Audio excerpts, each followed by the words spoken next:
Pardon the interruption, but I'm Mike Wilbon and Tony. A Russian cheese factory is being investigated after bare-chested workers were videotaped bathing in vats of milk. I'm Tony Kornheiser, but they couldn't see our faces, right? Well, they got video everywhere. You know what? You know, every time I think of Russians with their shirts off, I think of Putin. Because virtually every day there's another picture of Putin with his shirt off and he's riding on a motorcycle. Oh, yeah, he really is. Tough guy. He's carrying a gun to shoot a lion or something like that. He is a tough guy. Welcome to PTI, boys and girls. In today's episode, the Thunder sweep the Spurs, a Cardinal shoves a fan, and Charles Barkley joins us to break down the Final Four. But we begin today with Jim Boeheim commenting on his this-year point guard, Tyler Ennis, who was declared for the NBA draft after just one season at Syracuse. Boeheim was asked on SportsCenter about Ennis's NBA prospects, and he said, quote, I think he's a great college player, but I think physically he could have used another year. I think when you get to the NBA, you need to be as physically ready as you can be, but certainly he is a tremendous player and a very smart point guard, unquote. Wilbon, Boeheim is being criticized for not being more supportive of Ennis. Does he deserve this criticism? The story makes me angry. Just in the quote you read, great, tremendous, very smart, terrific skill set. All these things were said about Ennis. And now, people are out there ripping Jim Boeheim as if he somehow undermined him. You can't any longer give honest assessment. You can't evaluate. You have to slurp every kid above the age of 11 when he's dribbling the basketball. And there are people out there who I am close to, like our dear friend Mike Freeman, who is part of this criticism. Whoa, you're going to rip Freeman? I'm going to rip Freeman. Go ahead, rip him. Okay, because rip him. Kids now need to be evaluated more harshly and more critically than ever. Because they're all think they're little gods the moment they leave AAU basketball and they're headed to be Magic Johnson. And if a coach can't honestly and candidly say, well, you know what? Yep. He's not quite ready. We got a problem. If this were a trial and you asked me to get a fair witness to talk about someone's skills, I would get Jim Boeheim. Yeah. I would say he's won 900 games. He's coached for 35 years. He's won a national championship. Multiple Final Fours. He works with Olympic pros athletes. In the summers, so every summer. To me, that would be a fair person to get. Don't tell me you got a butt coming. Well, there's a small butt, and it's only this. I remember at the end of Syracuse's run in the NCAA, I believe they were nudged out by Dayton late in the game. And Tyler Ennis, I believe, had made 2 or 3 or 4 drives to the basket late and always scored. And then in the last 2 shots of the game, Tyler Ennis pulled up for 2 jump shots. And afterwards, Jim Boeheim, our friend, was critical of Tyler Ennis. And I said to someone in my house, I will bet you that Tyler Ennis is going to go pro, because I don't think Jimmy would have said that if he thought he was coming back another year. Jim's criticized guys who have come back for 3 or 4 years, like Sherman Douglas and Ronnie Cycli. So you can't criticize guys because they might leave. No, it's fair. This is where we are in basketball. This is why Jerry West said what he said about the state of basketball, because these little punks can't be criticized by grown men who make a living doing this. Jim Boeheim qualifies as an expert witness in basketball. Expert. Yes, he is. What if Freeman and guys like that do and say, no, he made you money. Shut up. Yeah. The kids make all the coaches money. Shut up. Tired of this garbage. Shut up. Oh, he's a god. He must be Magic Johnson, or I heard his draft stock. Let's move on. I don't want to move on. I want to hit somebody. All right. Hit yourself in the head. As long as we're moving on, we'll move to the big boys, Tone. Somebody finally beat the Spurs last night. OKC did it. Again. The Thunder ended San Antonio's winning streak at 19 by beating the Spurs for the 4th straight time this season. Kevin Durant ran his 25-point winning scoring streak to 39 games, and he did it against a Spurs team that included Tim Duncan and Tony Parker, both of whom convinced Greg Popovich, apparently, to let them play when he might have been inclined to sit them. Tony, given all this, who would you take in a 7-game series, Spurs or Thunder? I feel that we do this story every day, and my answer doesn't change. I would take Oklahoma City. I would take the team that is 4-0 this year against San Antonio, that is 10-2 over the last 12 games against San Antonio. Now, if you tell me that something unforeseen is going to happen, that Russell Westbrook is going to get hurt again and he's not going to play, then I might have to reconsider everything. But to me, at some point, you take the good young team with the surpassing great player over the older good team with hardware to this point. Yeah, the best player, well, if you put both those teams on the playground, the guy who's going to get chosen every time first is Kevin Durant. Yes. And Tony, we're reminded of that series a couple of years ago where OKC dropped the first 2 games. They figured it out. And then they boom. came back, and then boom, they just passed them. This was a Wile E. Coyote, get out of the way situation. Yeah. So I get that. The only thing I would caution you about is that San Antonio, you said the window has just closed recently. You say actually that Ray Allen closed it last year. That was the sound of the window closing. People have closed the window on them for a long time. They keep showing up. Don't put this on me. They keep showing up. You put this on me all the time. I do. I'm putting it on you. San Antonio is a great team. You're the face of the window being shut Greg brigade. Popovich is a great coach. I'm going to remind you of something in your youth. I'm going to remind you of Detroit and Chicago. Yeah. That at some point, that one team becomes undeniable, and they go past, the younger team goes past the older team. It doesn't mean San Antonio isn't great. It doesn't mean Popovich isn't. I don't pay. By the way, here's why it could be a trick question. Because the Clippers are in there. And the way things stack up now, the Clippers are going to get OKC, and OKC's got to get past the Clipper team. And I think the Clippers are a better team. If it's a trick question, you phrase the question. All right, you just keep remembering that the controversial Yasiel Puig landed in more controversy today when he was about 45 minutes late getting on the field and was scratched from today's Dodgers home opener. Puig has had repetitive lapses of judgment on and off the field in his short career. From the outside, looks like $1 million talent, 10-cent head. Wilbon, do you think this will get Puig's attention? Nah, not really. The guys like this, nothing gets their attention the first couple of times. No, it usually has to be something extreme. First couple. Well, they didn't do anything the first few times. First few times, they said understandably because he's a rookie. He was pulled last year. Yeah, but this still qualifies to me as the first few times. He's got a manager who has reached the exasperation point already. No question, but they haven't acted that way. Mm-hmm. See, the one that gets your attention is when somebody says go home for 10 days without pay. Right. Not when they pull you from the lineup because you were there 45 minutes later or so. This is a real dilemma, Tony, for the Dodgers. What is interesting to me is that every time this happens, Yasiel Puig is quoted as saying, I get it. I get it.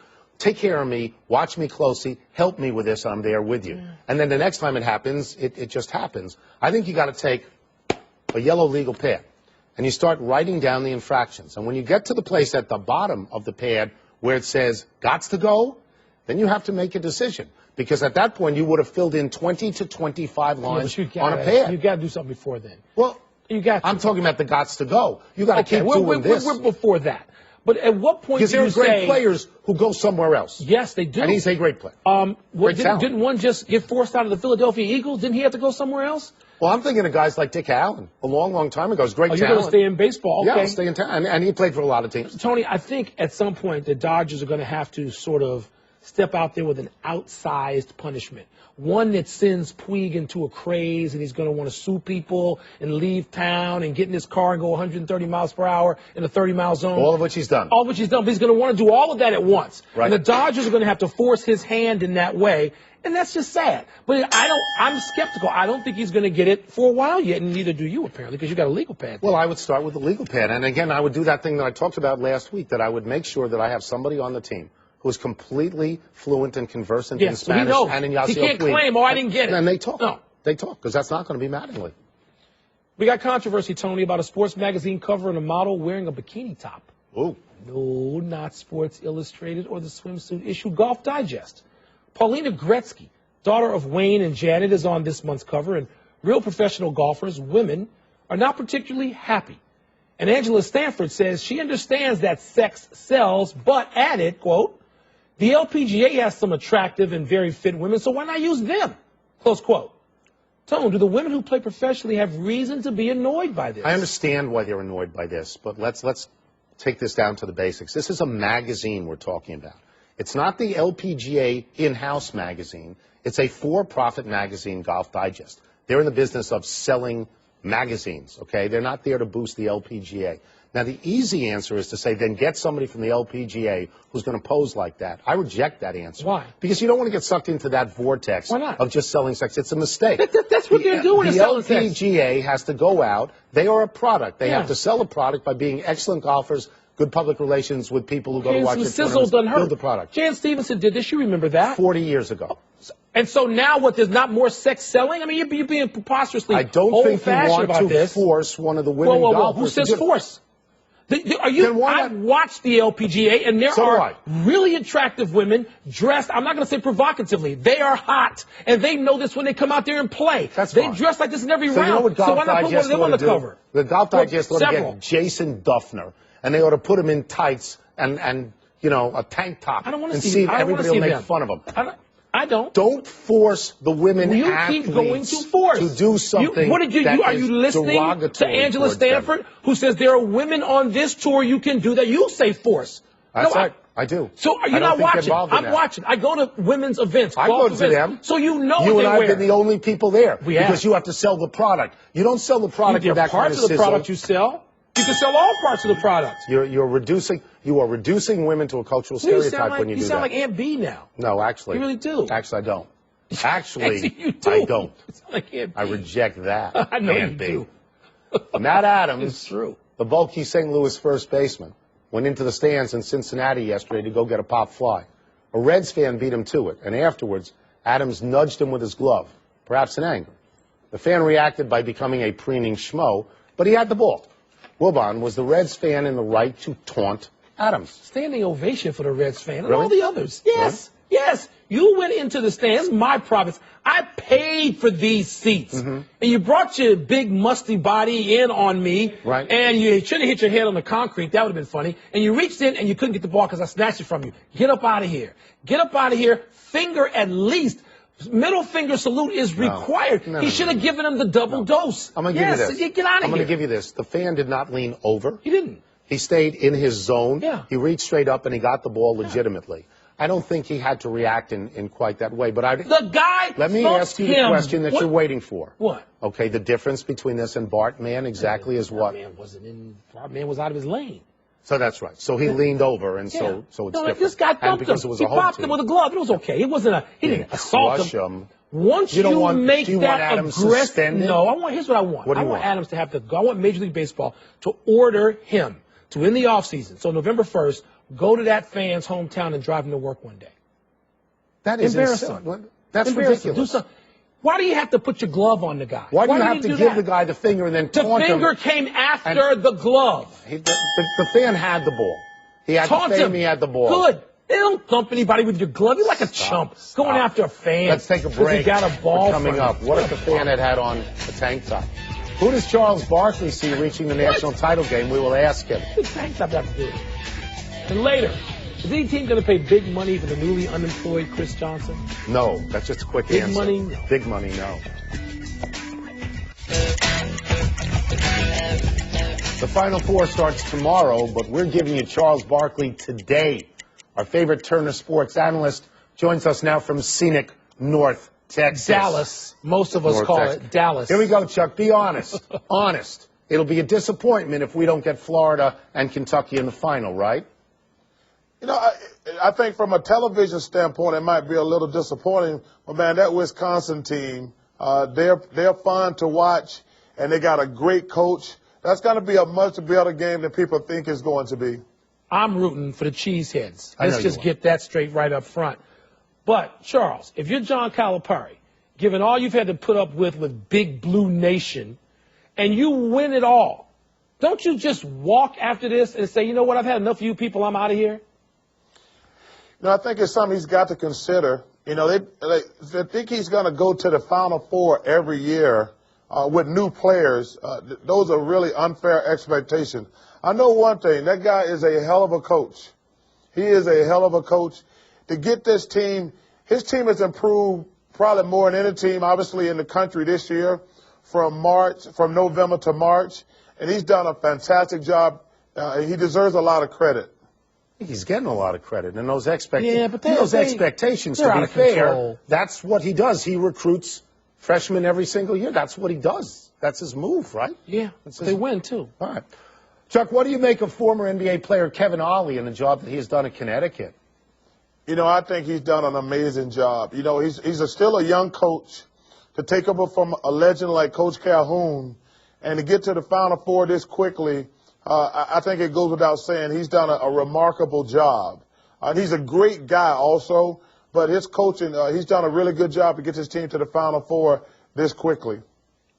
Charles, we talked about Wisconsin very briefly. I want to expand this to talk about Frank Kaminsky. We spent so much time this season, naturally, and understandably talking about Randall and Parker, Wiggins, McDermott, those guys with a higher profile.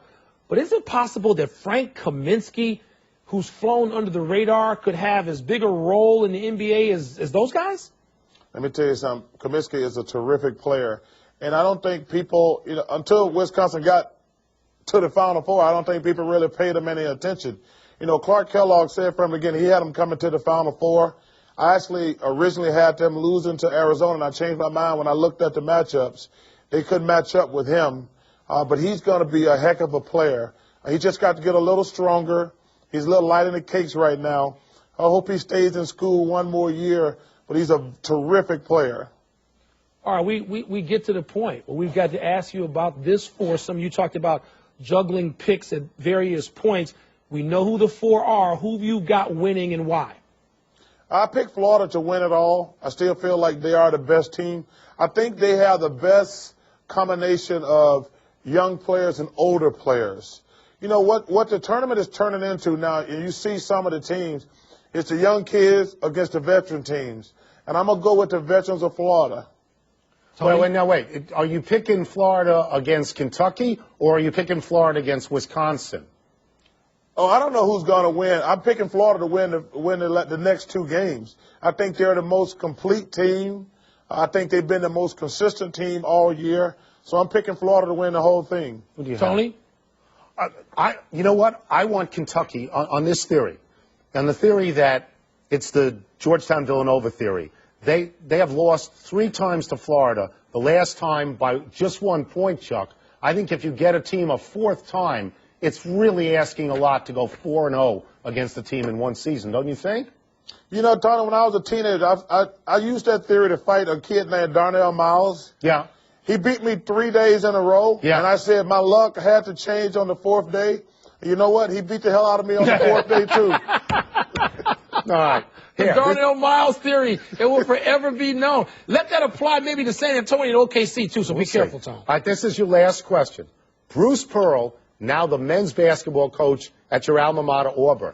He will obviously do anything to sell tickets. He will take off his shirt. He will go into a fraternity dunk tank.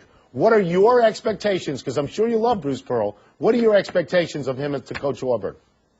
Well, I expect us to be at the tournament in the next 2 to 3 years. I have great expectations of Coach Pearl. He did a fantastic job at Tennessee. And I'm really, really excited. And I'm going to do anything I can to help him. But I'm really excited for Auburn basketball going forward. Would you take your shirt off to help him? I'm not sure I'm that excited about him. Thank you as always, Chuck. Appreciate it. Have fun in Dallas. Thank you. Come on down to Dallas, everybody. Right. Final Four will air on TBS tomorrow with coverage starting at 3. We're taking a break. When we come back, down goes Anthony Early. Plus, Carlos Gonzalez swallows his dip, and Will Ferrell lands yet another sports wrong. Can you imagine Chuck being beaten up 4 days in a row by the same guy? No. It's hard to believe that, isn't it? No. I think certain judges' card. Happy time, people. Happy 27th birthday, Jason Kipnis. Honestly, until this morning, I had no idea who this guy was. Then I found out he's a second baseman for the Indians. Not only did he make the All-Star team last year, but he just signed a contract for $52 million. Wilbon, do you know who he is? Yeah, I can break down every part of his career for you. You've never heard of him till today? Never including today. Happy anniversary, Danny Manning. On this day 26 years ago, Manning had 31 points and 18 rebounds to lead Kansas to the national championship. After a great college career and a good pro career, Manning became a coach landing at Tulsa. Now he gets a chance to go back home to North Carolina to coach Wake Forest, which has been a sinkhole lately. Wilbon, do you think Danny Manning can turn that around? Tony, I don't know. I hope so, but it's going to be difficult. But Manning, talk about a lifer in college basketball. I was at that game. Were you at that game? I was not, because you were there. Took my seat. Happy trails to Anthony Early's dunk attempt. The Wichita State senior, while attempting a clustered dunk, hit his right toe on somebody's head and fell into the dunk. The attempt was a hot mess, and Anthony Early is lucky he didn't break 15 bones in his face and upper body. When he is going through the air and tips over, you think he's going to break something. Luckily, he bounces back up, looked at the video, was laughing. Why do people do that? Why? Time to find out we messed up, Reality. All right. Champ Bailey, released by the Broncos earlier this season, signed by the Saints today. You think he's got anything left? Maybe little 1 year. Tiny little bit. Maybe Future 1 Hall year. of He will Famer. be with the Saints. Hall of Famer. Miguel Cabrera, 2,000th career hit this afternoon at age 30. Maybe a shot at 3,000. I think he's for him. got something left. I if think you're he's got asking. something left, sure. And Willie Cauley-Stein might have something left. He was thought to be out for the Final Four, but the boot on his foot has been removed. He says he's no longer crutching, to use his word, which I love, that. to crutch, and progress. So he hopes maybe because to you play got to this look weekend. at Marcus Lee. Got to Ahead look of at him. Moving ahead of him. I got legs. I Big got finish. legs. Here we go. Let's do it. Boomer Esiason, your boy. Yep. Apologized for his C-section comments about Daniel Murphy's wife. Your thoughts? So I'm glad he did. We all say things over a hot microphone that we probably should not say. God only knows. All of us. The Bills traded for Bucs receiver Mike Williams today, giving the Bills 7 Williamses on their roster. Too many? It depends on how many Johnsons they have. I mean, it depends on that. I've known you too long. Speaking of Johnsons, the Titans released Chris Johnson. You think a lot of teams will want him? He's only running back with 1,000 rushing yards each of the last 6 seasons. What has he got left? The Jets apparently want him situationally. Will Ferrell will reportedly play Bobby Riggs in a drama titled Matchmaker. Like that casting? At what point does Will Ferrell take off all his clothes and streak, as he does in every single movie? Who's going to play Billie Jean King? I'm more interested in that. No idea. Paulina Gretzky, I guess. The Rockies' Carlos Gonzalez was removed from the game last night after getting dizzy from swallowing his dip. Your thoughts? That doesn't happen anymore. It used to happen all the time. Swallowing dip, right? Fewer people dip. Nobody dipping. Fewer people. We're out of time. We'll try and do better the next time, and I'm Tony Kornheiser. John Barry, my boy. I'm glad he stopped dipping. I'm Mike Wilbon. Have a great weekend. Maybe he's still dipping. Knuckleheads. Check out the PTI podcast on iTunes. Good night, Canada. Good night, Tosh. PTI. These days, you can get practically anything on demand, like this podcast. Did you know you can even get postage on demand? You can with Stamps.com. No more going to the post office. No more waiting in line. Just go to Stamps.com and print all the postage you want, anytime you want. Anything you can do at the post office, you can do right from your desk with Stamps.com. Buy and print official U.S. postage for any letter or package using your own computer and printer. And, unlike the post office, Stamps.com never closes, so you can get postage whenever you need it. Right now, get this special offer from Stamps.com when you use promo code PTI, a no-risk trial, plus a $110 bonus offer that includes a digital scale and up to $55 free postage. Don't wait. Go to Stamps.com and, before you do anything else, click on the microphone at the top of the home page and type in PTI. That's Stamps.com, promo code PTI. What makes the Indy 500 the greatest spectacle in racing? Michael Morgan! And we are green! Everyone in the grandstands are on their feet. You're now a winner of